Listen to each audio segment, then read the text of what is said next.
Right, this is the Indy Art Show, episode 22, the Occupy Your Mind episode. That's right, we've merged the two podcasts.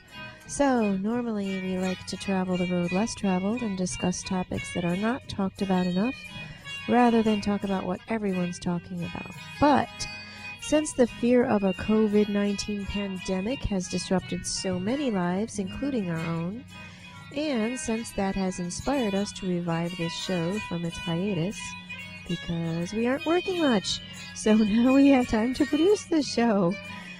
So we're going to spend a few episodes discussing this pandemic and the impending doom that we are being led to believe will result from it. The coronavirus. It seems like a convenient distraction, doesn't it? A distraction from the upcoming election, from worldwide protests against economic inequality and against imperialism, and here in the United States against endless war, sexism, and racism. And I have to say, as a Bernie Sanders supporter, I worry that people who are afraid tend to vote for the tried and true. In other words, they tend to re-elect the official who's already in office. So will people take a chance on a Bernie Sanders or even a Joe Biden? Somehow I don't believe Biden can beat that fear-based tendency to vote for the person who's already in office, but I do think Bernie can. Of course, I'm biased. And the question is, will the powers that be, the PTB, allow Bernie to get elected in any case? I think not. Of the coronavirus. It's very scary. And we're housebound, not able to go out as much as we normally would like to. So we're bored and not really working. So we're doing this podcast. Anyway, it's enough of my blathering. So welcome once again to the Indie Art Show / Occupy Your Mind show. Today, we are recording on Friday, March 20th. By the time you hear this, it will be later than that. So the information you hear today will be based on what we know as of Friday, March 20th, 2020. The year of vision, the year of perfect vision. So coronavirus, what inspired us to start this show today is it reminds me a lot of Hurricane Katrina. And it also reminds me of the Flint water crisis. There's just something odd about the United States not being able to manage this coronavirus. And I think it goes beyond Donald Trump. I know a lot of people want to just blame him, and possibly they're right. It might be his fault. I don't know. But there's just something really odd about the fact that South Korea has been able to contain this virus and we mysteriously can't. The other thing is I just saw a press conference with Donald Trump today in which he basically said that a large corporation, it has a cure or some sort of treatment for the coronavirus, and he's about to reveal it. So I don't know, and it just sounded like he was lying. Actually, it sounded like he was making stuff up, actually. But I don't know. He just basically said that, and he said, we're going to reveal this soon. And anyway, it reminds me of Hurricane Katrina and the Flint water crisis and a lot of other problems we've had in this country, and I'll tell you why. Hurricane Katrina, for example, after Hurricane Katrina happened, and all those people died, or whose lives were basically disrupted from it, it came out that the powers that be knew that the levees were about to break, but they did not bother to fix them, to repair them, because they just didn't want to spend the money.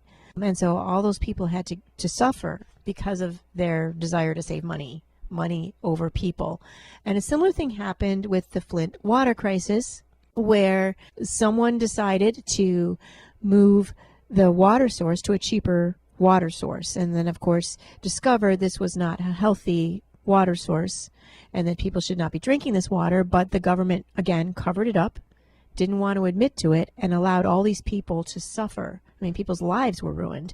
And then, of course, there's 9/11 when there's so much fear-mongering going on, and we were being indoctrinated into being so fearful. And, of course, then we had to lose a lot of our civil liberties. The Patriot Act had to be passed, and all these surveillance cameras had to come up, and the police needed to be armed with military-grade equipment as a result. And so it just seems to me that when they use this fear-mongering, people are just so quick to give up their civil liberties. And so right now we're being told we can't go out, or we shouldn't go out, we can't be in large groups, and can't play sports, can't live our lives, can't enjoy life. Some people can't work. Some people's lives will be destroyed by this. So this is truly a national and international disaster. Could it have been prevented? It seems to me that the seriousness of this pandemic could have been prevented in the United States, that the coronavirus pandemic has spiraled out of control here in the United States. And I have some questions about that, because it seems to me that someone in our government is not doing what they're supposed to be doing. The spread of this disease is clearly not being managed properly. Is someone benefiting or attempting to benefit from this crisis? Or is this just the result of incompetence? Why did the CDC limit which labs could make test kits? And if they were giving one company exclusive rights to build the test kits, what's the name of that company? Who has stock in that company? Which pharmaceutical companies will profit from treatment and vaccines for this virus?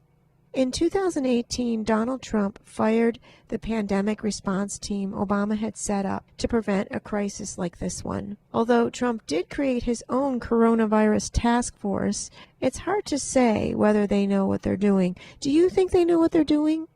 Do you think this pandemic is being managed properly here in the United States? Why is it that some countries, such as South Korea, have been able to keep the virus under control? By the way, Donald Trump also budget cut government funding for the CDC a while back as well. One more thing. The coronavirus pandemic happens at a convenient time for some people in positions of power. I mean, during a presidential election, and at a time when there are protests against economic inequality, not only in the United States, but around the world. How convenient for them to tell us we cannot gather together in groups, that we cannot socialize, that we must maintain a social distance. To say you cannot hang out in large groups at a time when there are protests happening around the world, and that in France the yellow vest protesters are still trying to protest and being told you can't because of the coronavirus. It just, I don't know, something's not right about this whole thing. I'm not saying that the threat doesn't exist. I mean, certainly a lot of people have died from this virus, and they're shutting down entire countries over this, and something's going on. I have not verified this, so correct me if I'm wrong, but I've heard that there are some countries that are not dealing with this crisis. So it's very curious. It's just very, very mysterious. And I guess, like a lot of people, I'm a little distrustful of our government. I'm a little distrustful of mainstream media because they've lied to us before and misled us before. And I'm also curious why we don't have enough test kits. I did see a report as well on Democracy Now! They said that some labs were not allowed to create their own test kits. And also the World Health Organization offered test kits to the United States, to the CDC, and the Center for Disease Control. The CDC did not take those test kits. So my question is, why? Is this really incompetence? Are they really that incompetent that they just didn't take those test kits, that they wanted to use their own, but their own didn't work properly? They're really that incompetent. Okay, maybe. I guess that's possible. But then why were they not letting labs make their own test kits initially? I mean, is there some big corporation that wanted a monopoly over this, that was making money off of this, and they weren't going to allow anybody else to do it? It's very mysterious. And of course, where I live currently, there are no test kits actually in my area. So people who've gotten the coronavirus have had a hard time getting tested for it. And so we're on a sort of a, well, I don't know if lockdown is the correct term, but stores are closing earlier than usual. We're not supposed to gather together in groups We're not supposed to be playing sports, no basketball. We can't, it's okay to walk, though, they're telling us. So the government is letting us walk down the street. The government is giving us permission to do certain things, but not others. So it looks like to me like we're entering some sort of really fascist police state where we're losing our civil liberties. And once again, just like we did in 9/11, but it all appears to be justified, right? Because we're told the coronavirus, we need to protect ourselves and our loved ones from the coronavirus. So there does seem to be a reason for it, but I guess something about it just doesn't seem right. And I'm wondering if there's a hidden agenda somewhere. Yes, maybe this makes me a conspiracy theorist, but there's really something odd. There's something rotten in Denmark, right? Something is rotten in the state of Denmark, to use the words from Shakespeare's Hamlet. Okay. Something just doesn't seem right about this mismanagement of the coronavirus. Something's wrong. Something's off. Obviously I don't know what it is, but I just think that the United States of America is a big country, a powerful country, a wealthy country. We have so much wealth here. I find it hard to believe that we can't handle a virus. I find it hard to believe that it's gotten this much out of control without somebody is not doing what they're supposed to be doing. Something is wrong. Like I said, something's rotten in Denmark, in the state of Denmark. So let's see if I can play this from Democracy Now! This is from their March 13th episode, www.democracynow.org, with Amy Goodman. We are way, way behind. U.S. lags on coronavirus testing, and medical experts warn that no one is immune. Okay? So you can look that up yourself online. It's on YouTube or on democracynow.org. This issue of testing, it is absolutely astounding that in countries like South Korea, where we hear the tests are something like 20,000 a day, in this country, it is believed that there have only been 11,000 tests over the entire period of this outbreak. How is this possible? What happened? Well, I don't know all the details of what happened, but it is clear that there were decisions that were made centrally about what test to use and restrictions on who could do the test. That has been changed. And finally, other laboratories, including one at Stanford, have finally been authorized to develop and now deliver their own tests.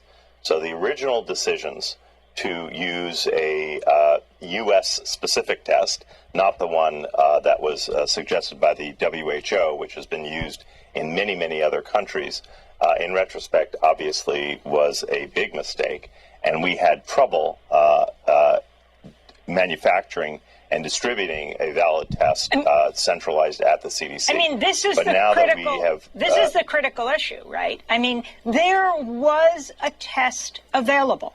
It was the World Health Organization test, the one that countries all over the world are using now. But the CDC made a decision not to accept that test. They made their own test, sent it out, and it was faulty. That's right. So now we're having to depend on the many labs around the country and commercial laboratories to develop and offer this test. We are really just gearing up now for that. The Stanford test, which is the one that's being used regionally, also for a variety of medical institutions. I think this week they were offering between 200 and 300 a day. They say that next week they'll be up to about 1,000 a day. That obviously is not remotely enough to track where the epidemic is going, but that's what we have right now. Regionally, nationally, I don't know what the capacity is, but as Dr. Fauci said, we are way, way behind.